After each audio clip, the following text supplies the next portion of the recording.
नमस्कार दोस्तों, आपका हेल्थ एंड क्यूरियोसिटी चैनल में स्वागत है। आज हम बात करेंगे शरीर की गर्मी, पेशाब की गर्मी के कारण होने वाले रोगों के साथ साथ पुरुषों के होने वाले धात संबंधित रोगों में प्रयोग किए जाने वाले आयुर्वेदिक औषधि चंदनासव। आज हम जानेंगे चंदनासव का मेन कंपोजिशन क्या है, किन किन रोगों में इसका प्रयोग किया जाता है, इसकी मात्रा कितनी रखनी है, किन रोगों में इसका प्रयोग नहीं, किन रोगों में या फिर किन लोगों में इसका प्रयोग नहीं करना है, इन सब चीज़ों के बारे में विस्तार से जानेंगे। जैसा कि चंदनासव नाम से पता चलता है, चंदन प्लस आसव, यानी इसका जो मेन कंपोजिशन है वो चंदन है और ये आसव के फॉर्म में होता है, लिक्विड मेडिसिन है। चंदन के साथ साथ इसके अंदर 26 आयुर्वेदिक जड़ी बूटियों का समावेश है। इसको मीठा पर लाने के लिए इसके अंदर गुड़ और शक्कर का प्रयोग किया गया है, जिसके कारण ये अन्य आसव की तुलना में ज्यादा मीठी हो जाती है। ये एक आयुर्वेदिक क्लासिकल फॉर्मूला है, आयुर्वेदिक लिक्विड फॉर्म की सिरप है, टॉनिक है, आप देख सकते हो। अभी हम जानेंगे कि इसका गुण कौन सा है। इसका जो मेन गुण है वो शीत गुण है। आपने देखा भी होगा, चंदन का प्रयोग हम गर्मी के मौसम में ठंडक देने के लिए ज्यादा करते हैं, तो इसका जो हम प्रयोग करेंगे गर्म तासीर वालों में करेंगे। ऐसा नहीं है कि चंदनासव का प्रयोग हम सिर्फ गर्मी में ही करेंगे। कई लोग ऐसे होते हैं जिनको ठंड के मौसम में भी गर्मी वाले रोग हो जाते हैं या पित्तज रोग हो जाते हैं जो शरीर में गर्मी पैदा करते हैं, तो उन्हें हम किसी भी मौसम में हम दे सकते हैं।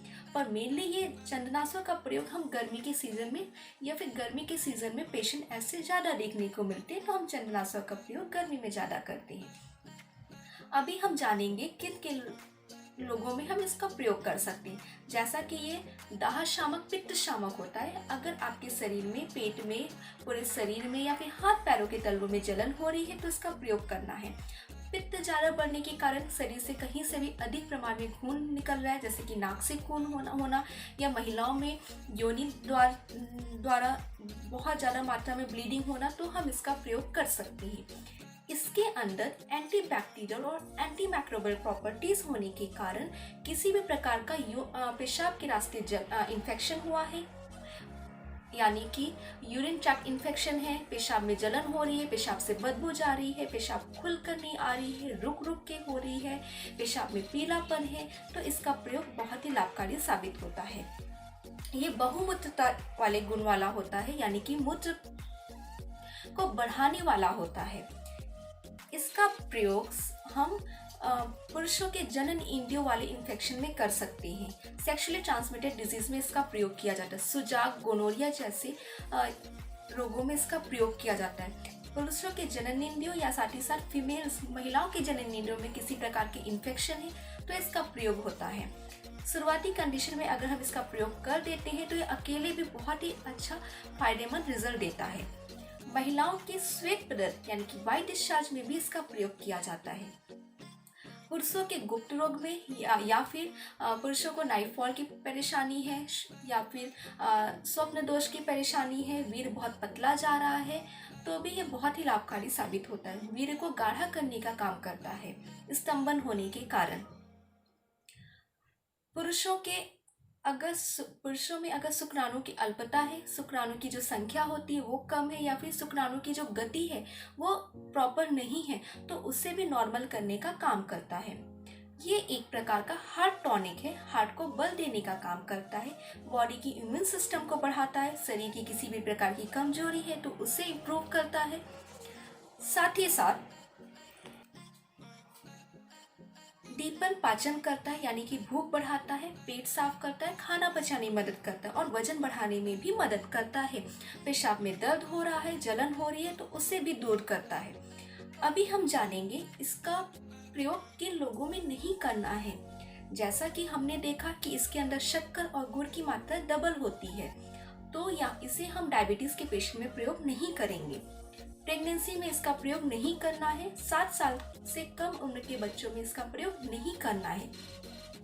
अब हम जानेंगे कि इसकी मात्रा कितनी रखनी है। इसकी मात्रा हम 2 चम्मच से लेकर के 4 चम्मच तक रख सकते हैं। दिन में 2 बार खाना खाने के बाद लेना है। जितनी मात्रा में आपको चंदनासव लेंगे, यानी कि अगर आप 2 चम्मच चंदनासव लेते हैं तो 2 चम्मच आपको पानी मिलाना है। धीरे धीरे करके आप इसको 4 चम्मच तक ले जा सकते हैं, यानी कि आप शुरुआत में 2 चम्मच लें, बाद में आप 4 चम्मच तक बढ़ा दें। साथ ही साथ ये किडनी के प्रॉब्लम में भी काम करता है। लेकिन किडनी के प्रॉब्लम में ये अकेले काम नहीं करता है, इसे हमें अन्य आयुर्वेदिक औषधियों के साथ प्रयोग करना पड़ता है।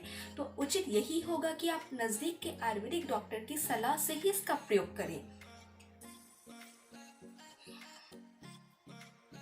हम जानेंगे अभी कि ये कौन कौन सी कंपनी के अवेलेबल है मार्केट में। मार्केट में बहुत सारे आयुर्वेदिक क्लासिकल फार्मूला से बहुत सारी कंपनी के द्वारा इसे बनाया जाता है। आप किसी भी कंपनी का अपने नज़दीकी आयुर्वेदिक सेंटर में, आयुर्वेदिक औषधि सेंटर में जाके ले सकते हैं, या फिर आप इसे ऑनलाइन भी मंगा सकते हैं। कुछ कॉमन कंपनीज के नाम हैं पतंजलि, डाबर, वैद्यनाथ, एवीपी, धूत पापेश्वर। आप किसी या फिर आपके नज़दीक में जो भी अवेलेबल है अच्छी कंपनी, आप उसका ले सकते हैं। मेरी कंपनी का नाम है भरद्वाज। तो आप किसी भी कंपनी का ले सकते हैं। अगर आप अंग्रेजी या फिर होम्योपैथिक दवा खा रहे हैं तो इसके साथ भी आप चंदनाशों का प्रयोग कर सकते हैं। सिर्फ आपको ध्यान में रखना है कि जो भी आप मेडिसिन खा रहे हैं, एलोपैथिक या फिर होम्योपैथिक, आपको सिर्फ आधे घंटे का डिफरेंस रखना है। आधे घंटे पहले अगर आप एलोपैथिक दवा खा रहे हैं किसी बीमारी के लिए, तो उसे आप खा लेंगे और उसके आधे घंटे के बाद फिर आप चंदनाशों का प्रयोग करेंगे।